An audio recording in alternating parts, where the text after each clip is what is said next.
Kozhikode Arikkulam KPMS higher secondary സ്കൂളിലെ +1 വിദ്യാർത്ഥിക്ക് +2 വിദ്യാർത്ഥികളുടെ ക്രൂരമർദ്ദനം.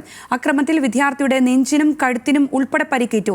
സംഭവത്തെ തുടർന്ന് 4 +2 വിദ്യാർത്ഥികളെ സ്കൂളിൽ നിന്നും സസ്പെൻഡ് ചെയ്തു.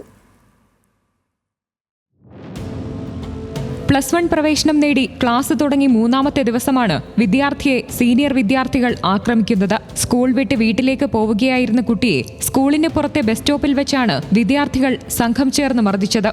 കഴിഞ്ഞ 2 ദിവസങ്ങളിലായി സീനിയർ വിദ്യാർത്ഥികൾ നൽകിയ മിഠായി കഴിക്കാത്തതിനെ തുടർന്നാണ് മർദ്ദിച്ചതെന്ന് കുട്ടിയുടെ ബന്ധു പറയുന്നു.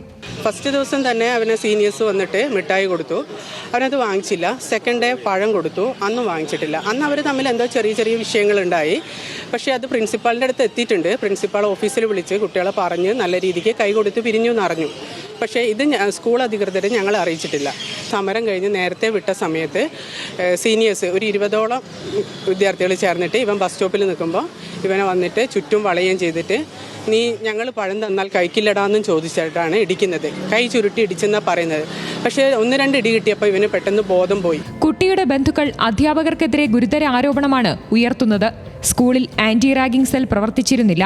2 ദിവസമായി നടക്കുന്ന സംഭവത്തെക്കുറിച്ച് അധ്യാപകർ പോലീസിനെയോ മാതാപിതാക്കളെയോ അറിയിച്ചില്ലെന്നും അടുത്ത വീട്ടിലെ കുട്ടി പറഞ്ഞാണ് സംഭവത്തെക്കുറിച്ച് മാതാപിതാക്കൾ അറിയുന്നതെന്നും പറയുന്നു.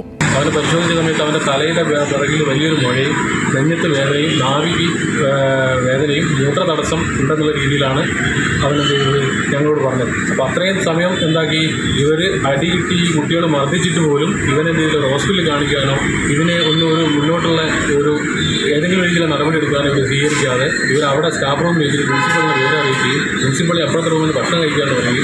പക്ഷേ അപ്പുറത്ത് നിന്ന് ഭക്ഷണം പ്രിൻസിപ്പളിനെ കാണാതായപ്പോൾ പ്രിൻസിപ്പൾ ഒരു കാറിന് വരികയും പ്രിൻസിപ്പൾ വരെ നിങ്ങൾ ഹോസ്പിറ്റലിൽ കൊണ്ടുപോയി കാണിച്ച് വന്നതിന് ശേഷം ഇത് സംസാരിക്കാമെന്നുള്ള രീതി എന്നുള്ള നിരുത്തരവാദപരമായ ഒരു രീതിയിലുള്ള സംസാരമാണ് അവരുടെ സ്കൂൾ അധികൃതരുടെ ഭാഗത്തുനിന്നുണ്ടായത്.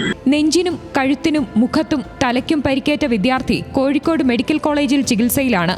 സംഭവത്തെ തുടർന്ന് 4 +2 വിദ്യാർത്ഥികളെ സ്കൂൾ അധികൃതർ സസ്പെൻഡ് ചെയ്തു. കുട്ടിയുടെ ബന്ധു നൽകിയ പരാതിയുടെ അടിസ്ഥാനത്തിൽ പോലീസ് അന്വേഷണം ആരംഭിച്ചിരിക്കുകയാണ്. ന്യൂസ് മലയാളം, കോഴിക്കോട്.